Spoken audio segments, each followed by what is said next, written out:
Hello, my bubble-blowing friends. Today we're going to talk about Timor-Leste and the diving there.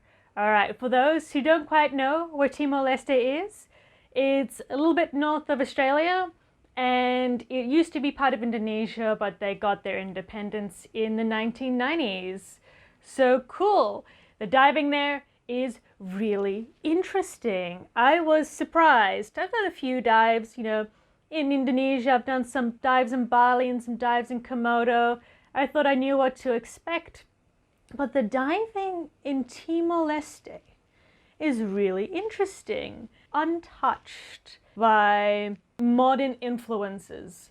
I feel as though if we were to look at reefs 200 years ago, 500 years ago, across the world, they'd look very similar to what I saw in Timor-Leste. So to give you an example, the reef life there is amazing. It's beyond abundant with coral. It's incredible. It's the most amazing, diverse coral life I've ever seen. And there have been corals there that I haven't seen anywhere else, which is really special. I think they were also allocated the most diverse coral reef in the world in like 2016. So that's something. But that's not just like the big stuff. That's all the little things, all the nudibranchs, all the little shrimps and lobsters that you find there too. And it's not just the diversity of corals, it's the size of corals. And then there's also things like the really big corals are also stricken with disease, which you don't see too often in other reefs. You do see coral disease here and there, but it had a different feeling here. It all felt very different and very intriguing. So on the Great Barrier Reef, especially where I work and live, you do get quite a lot of smaller corals because often a cyclone can come through and trash all the bigger ones, and then all the little ones come through and grow. And you do sometimes get monocultures of corals there because it's just succession. Whatever can get there first can grow there first. And so it is really interesting to see that the corals in the Great Barrier Reef I found in general a lot smaller than the corals out here in Timor-Leste. You do have this ancient feeling when you're underwater in Timor-Leste. It feels more primordial. It feels almost like you're going to see something prehistoric come out of the blue. So there are some sites, actually most of the sites we went to when we went diving, that went on a wall, and then it went down to a 3,000 meter drop. So things are deep and spooky down at the bottom. You do get sperm whales in Timor-Leste, and they're deep divers, which also suggests you might get things like giant squid and all the fun deep stuff down there too. Timor-Leste is hugely attractive to whales. You get a whole diversity of whales there, including blue whales that sort of come through during the spring season. So it is deep water, and you do get some cool things there. But we didn't have the opportunity to see any whales, but we did get blessed with quite the treat of seeing an amazing dugong, which is also very rare to see on this island of Otaro. So we weren't just on Timor-Leste, we were on an island called Otaro, and that was pretty fun. Really nice and remote.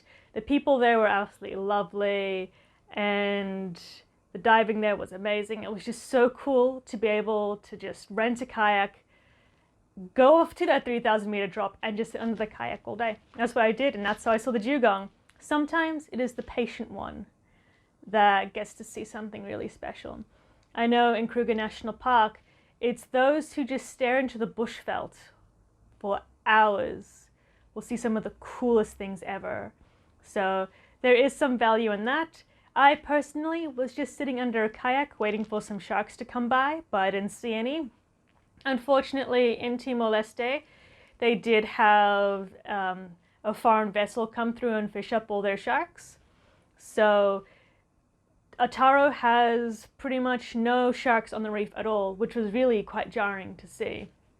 I have never come across a reef without a single shark on it ever, and it was incredibly jarring to see.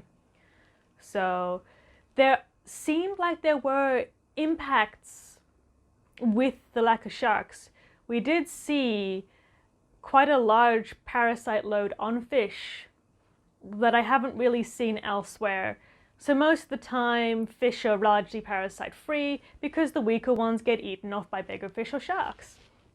But here it really didn't look like that was happening. However, it did sort of look like there was a nice balance between, there were big fish there, but they didn't seem to be overabundant. And that could be in part because in Otago, there is a big fishing culture. So the locals there will go out and catch fish for their families, which is completely acceptable and fine. But I guess if you're fishing for fish, you're not going to get the ones that are sickly. You're going to get the ones that look good because that's what we're like. Also, shark sees this as an easy opportunity. So you are seeing more sickly fish and more vulnerable fish on the reef. But there doesn't seem to be a big problem yet. There does seem to be the occasional warning sign on the reef that could be like a reflection of this is just how it is, and this is what an old established reef looks like, and this is what it is meant to be like.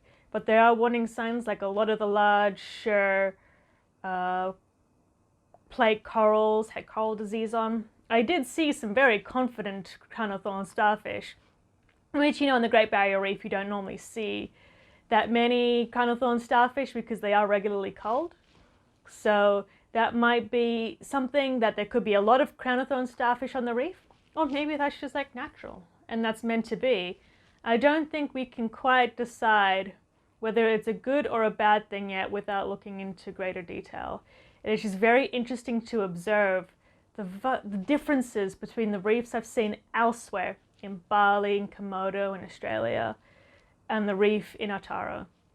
I think there's lots to find out and lots to investigate on the coral reefs of Otago, and I think there's just something truly special and unique about them. And I'm just going to give you guys a bit of a B-roll to see all the highlights real quick at the end of this video. There's been some spectacular things that we've seen, amazing fish, beautiful corals. I don't think it gets much better than this. Probably up there with my most favorite dive site, except for Aldinga Pinnacles in South Australia, because that was truly special. But this is very close, and I'd love to go back. Thank you everyone for watching the video. Please remember to like and subscribe, and don't forget, keep on blowing those bubbles. Until next time, see you guys later. Bye-bye.